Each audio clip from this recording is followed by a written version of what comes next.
Everything around us seems to be changing and not for the better. Remind us that you are the solid ground on which we stand. We stand together.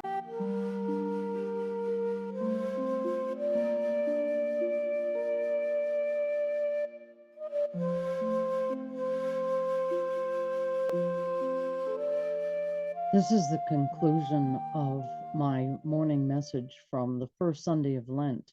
And we were talking about Jesus being tempted in the wilderness. So our test is to see God's kingdom as Jesus revealed it, and to do all we can to make it happen for as many as we can wherever we are. The temptations will be to take shortcuts, to lose hope, to allow the anxiety, fear, and anger to win the day. I hesitate to make it sound so clear-cut because it's anything but simple and straightforward. Our anxiety is an early warning system, and we need to pay attention to what it is telling us. Our fear is often warranted. It warns us of danger, and we cannot afford to turn a deaf ear to our fear. But we cannot afford to wallow in that fear either. And there is a good chance that we are going to have plenty of opportunities to raise our voices in righteous anger, as Jesus did when he drove the money changers out of the temple. The tests we are facing will not always have obvious right answers like Jesus' test did. The tests we are facing do not always have reactions and responses on which we're all going to agree. But as Jesus did in his days of testing, we must keep the vision of God's kingdom before our eyes, the ideal of God's kingdom in our hearts.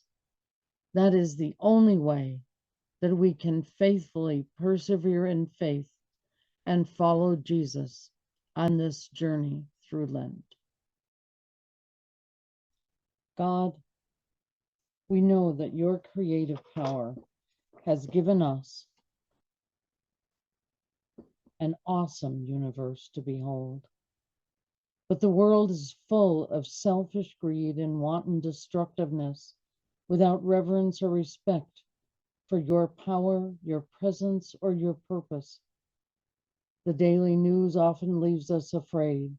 It seems that our world is full of danger. Please help us to find ways to feel safe.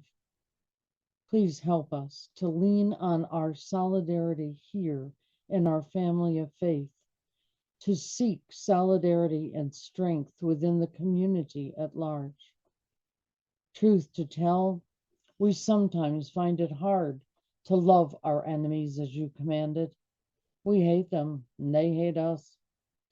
Please lead us with your love and help us to focus on things we can do in love and not get obsessed with hate.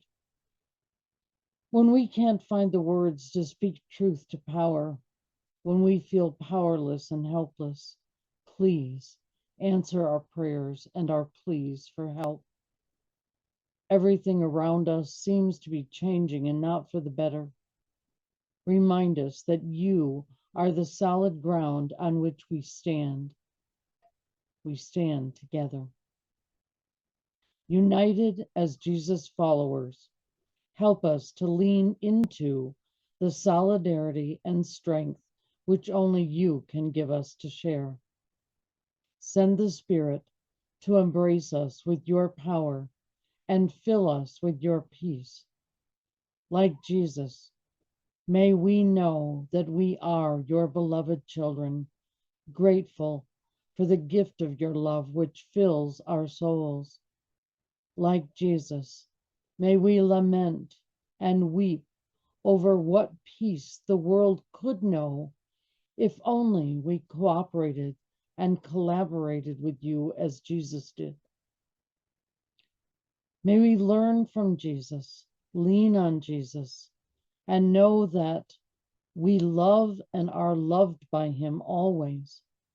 May we be prepared in our hearts, minds, and souls to make this Lenten journey once more, to remember the life and death of Jesus the Christ, so that we are ready to celebrate the good news of his resurrection on Easter morning. We commit to walking this Lenten journey with God, Christ, and the Holy Spirit, walking hand in hand with each other, our hearts filled with hope and love. And we will remember that you are with us through it all.